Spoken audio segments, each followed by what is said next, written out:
Have you ever noticed that small hill near your home feels steeper than it used to? Or that a short walk leaves you quietly catching your breath? For many adults after 60, this creeping shortness of breath becomes part of daily life, a quiet thief of energy and confidence. Most assume it's just aging, but what if it's something we can slow down, or even reverse with just a few mindful minutes each morning? Welcome back to the Senior Health Podcast where ancient wisdom meets modern science. I'm Dr. John Miller, and today we're exploring a part of the body most people forget until it begins to fade: the lungs. To help us understand how to restore them, I'm joined once again by one of my favorite guests, Japan's legendary physician, over a century old and still teaching and walking each morning, Dr. Shigeaki Hinohara.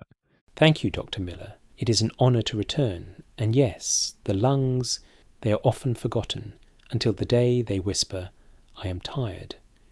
In Japan, we say, "The tree that breathes freely never withers." Our lungs are that tree. If we care for them gently, they give us life far longer than we imagine. That's a beautiful image, Doctor. The lungs as a living tree. I'd love to start by asking what's really happening inside our bodies as we age that makes breathing feel harder. Many people think it's just normal aging. Yes, it is normal only because most people stop moving as they once did. The lungs, like the legs or memory, grow weaker when not used. After 60, the lung tissue slowly loses its elasticity.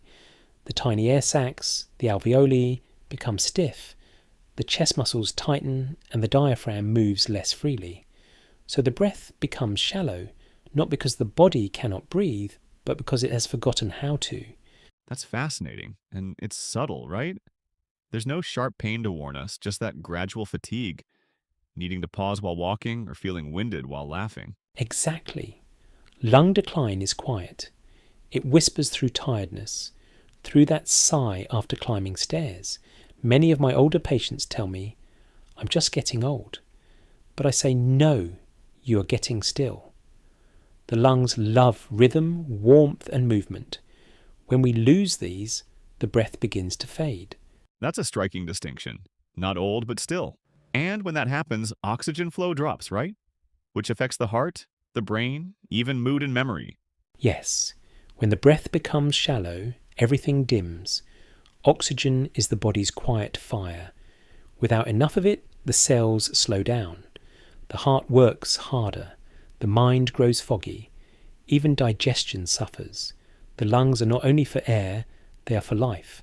Let's talk about the common mistakes people make. I know many older adults believe that slowing down and taking it easy protects their lungs, avoiding exertion or deep breathing because they fear strain. Ah, yes. That is one of the greatest misunderstandings. The lungs do not fear effort, they fear neglect. When you stop using them fully, they forget their strength. Many breathe only from the chest, quick and shallow.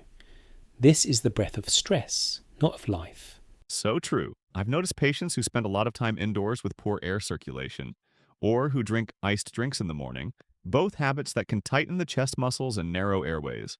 Indeed. Cold contracts, warmth expands. In traditional Japanese medicine, we teach that the morning breath should meet warmth, not cold. I tell my patients, do not greet the day with a chill. Iced water or cold air shocks the lungs awake, like slapping a sleeping child. Instead, offer them warmth, gentle stretching, soft air, warm tea. That makes sense physiologically, too. Cold air constricts the bronchi and reduces oxygen exchange. So the idea of warming the lungs isn't just symbolic, like it's real biology. Yes, East and West agree when the body is observed with respect. So, for someone listening right now who feels that breathlessness, what do you recommend they do each morning to start healing their lungs? The answer is both simple and powerful. A 5-minute morning ritual of breathing and movement. When you wake, sit up slowly. Before reaching for your phone, reach for your breath. Place one hand on your belly and the other on your chest. Inhale gently through your nose for 5 seconds. Feel the belly rise. Hold for 2 seconds, then exhale through your mouth for 7 seconds. Do this 5 times. So, it's about engaging the diaphragm. True deep breathing, not just chest breathing. Exactly. You must feel the breath in the belly, not the throat. This reawakens the diaphragm and stretches the lower lungs, where most oxygen exchange happens. After these breaths, stand near an open window if you can. Raise both arms slowly overhead as you inhale, then let them fall as you exhale. 5 slow repetitions. The ribs open like wings, the intercostal muscles, the ones between your ribs, awaken. Beautiful. It sounds meditative but also mechanical, improving flexibility, circulation, and oxygenation. It is both medicine for the body and calm for the mind. And finally, I tell my patients to gently stretch side to side while breathing slowly. This clears overnight stagnation from the lungs. Some may feel tightness or a light crackle at first. That is the lungs remembering their song. I love how your morning ritual connects to what we're seeing in pulmonary research.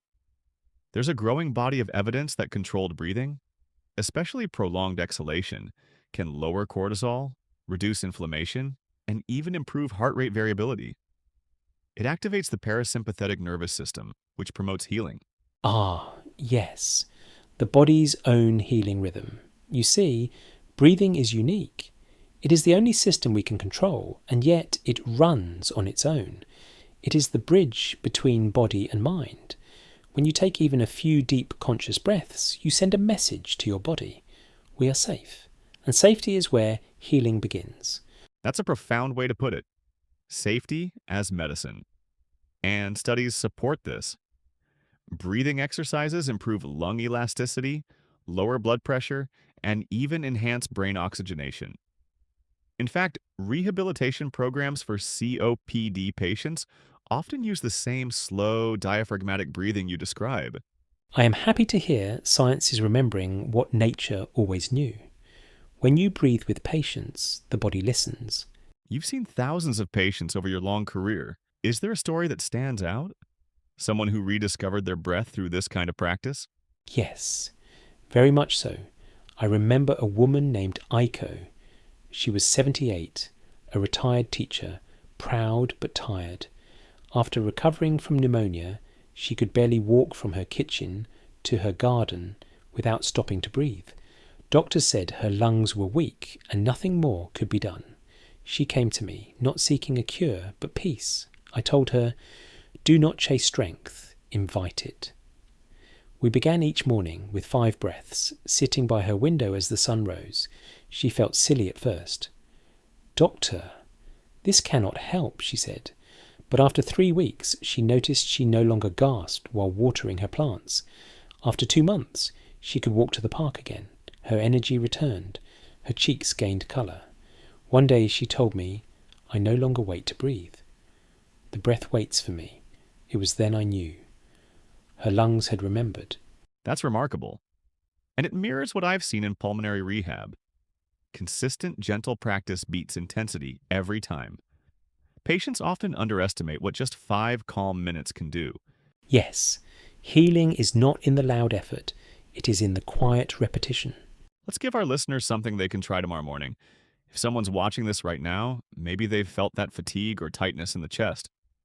What's the simplest plan they can follow? Step 1. When you wake, sit up slowly. No rush. Feel the body arrive in the day.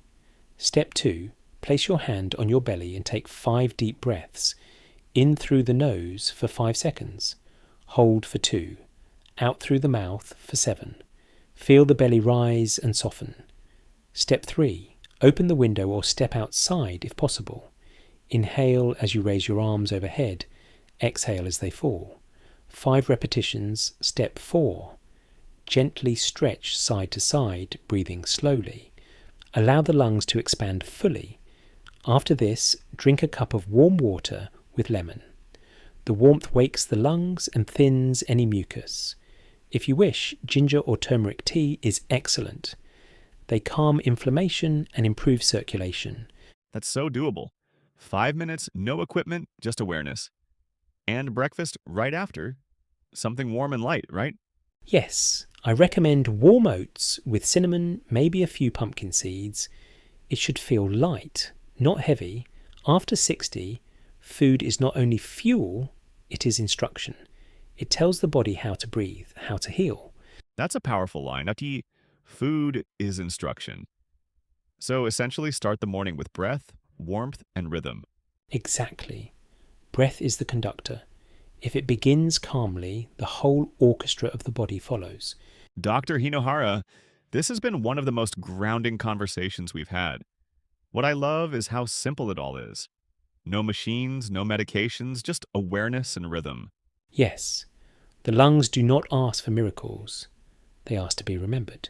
If we honour them each morning, even briefly, they will serve us faithfully for years. Before we close, I'd love to hear your final thought. If you could leave our listeners with one message about their lungs, what would it be? I would say this. If you wish to feel alive after 60, begin each day by honouring the breath that keeps you here.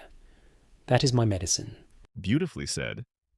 Thank you, Dr. Hinohara, for once again reminding us that healing doesn't always come from doing more. Sometimes it comes from doing less, but doing it with purpose. Thank you, Dr. Miller. May everyone listening today find peace in their next breath. And to our listeners, try this morning ritual for 7 days. Notice how your energy shifts, how your mood softens, how your steps feel lighter. Then tell us your experience in the comments. Until next time, breathe deeply, live gently, and stay well. This is the Senior Health Podcast.